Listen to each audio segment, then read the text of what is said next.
माननीय सभापति महोदय, नेहरू जी पर बहुत चर्चा होती है जब से इस संसद में आया हूं, और मैं इस नई सरकार के बाद ही सदन में आया हूं। बचपन में सोचा करता था पार्लियामेंट पहुंचूंगा, लेकिन आज एक कन्फेशन करता हूं, हमेशा अपने को विपक्ष में देखता था, तो विपक्ष में ही हूं। तो सर ऐसा है, मैंने कई दफा कहा है, 14 का चुनाव, 19 का चुनाव, 24 का चुनाव जवाहरलाल नेहरू नहीं हारे हैं, विपक्ष हारा है, कांग्रेस हारी है। 100 साल आप चुनाव जीतेंगे लेकिन नेहरू को फिर भी वहां खड़ा पाएंगे, क्योंकि अथॉरिटेरियनिज्म के खिलाफ, पार्लियामेंट्री डेमोक्रेसी के प्रतीक हैं नेहरू। वो ढाल हैं, वो रक्षा कवच हैं।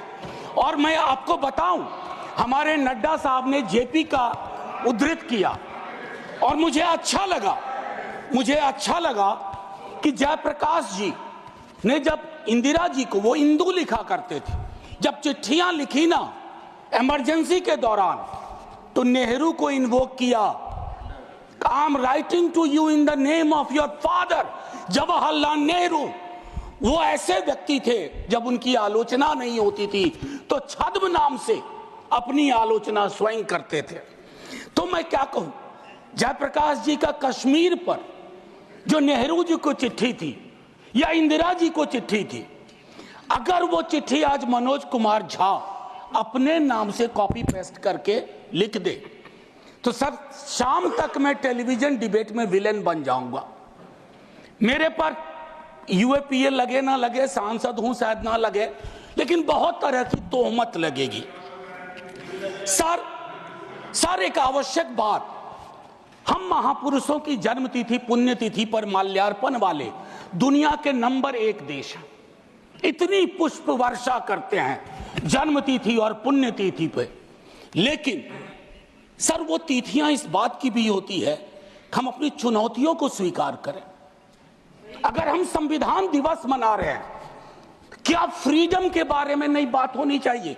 दोनों तरफ ऐसी बातें हो रही हैं, मेरी कमीज सफेद, तुम्हारी कमीज गदली। अरे साहब, संविधान की कमीज देख लो, वो गदला ना हो, उस पे दाग ना पड़े, ये हमारा दायित्व होना चाहिए। आज से 25 वर्ष बाद मैं इस सदन में नहीं होऊंगा, हम में से बहुत लोग नहीं होंगे। जब 100 साल पे चर्चा हो रही होगी, बहुत चर्चा होगी, लोग विश्लेषण करेंगे, जैसे आज हम करते हैं कि नेहरू को यह करना चाहिए था, नेहरू ने वो नहीं किया। 100 साल बाद कोई आपके बारे में टिप्पणी करे, मैं जीवित नहीं रहूं, संभवतः मैं सदन में नहीं रहूंगा, लेकिन वो भी अच्छा नहीं लगेगा सर, अशोभनीय लगेगा। टाइम मशीन नहीं है सर, नहीं तो मैं अपने सारे साथियों को 47-46 ले जाता। खून की नदियां बह रही थी दोनों तरफ, खून की नदियां, मंदिर में गाय काट के फेंकी जा रही थी, मस्जिद में सुअर फेंके जा रहे थे। उस दौर में एक ऐसे देश के निर्माण का संकल्प, गलतियां हुई होंगी, आप विलेन क्यों बनाते हो भाई? विलेन मत बनाओ, आपसे भी गलतियां होती हैं, हमसे हुई हैं। मैं सिर्फ इतना कहता हूं माननीय उपसभापति महोदय, कि जब हम तबसरा करते हैं इस तरह के नेताओं पे, तो हम भूल जाते हैं 47 में इस देश की क्या हालत है। सर आपने घर बनाया हो, मैंने नहीं बनाया अभी तक, मेरे पिता ने बनाया। सर ग्राउंड फ्लोर बनाने में सबसे ज्यादा मेहनत लगती है, नींव है वो। नेहरू और अंबेडकर, पटेल, आजाद ने नींव डाली, आप 2nd 3rd फ्लोर बना रहे हैं, उन्होंने 1st फ्लोर बनाया, आप 5 फ्लोर और बनाइए, लेकिन नींव के बगैर फ्लोर किसी काम का नहीं है, ये याद रहना चाहिए।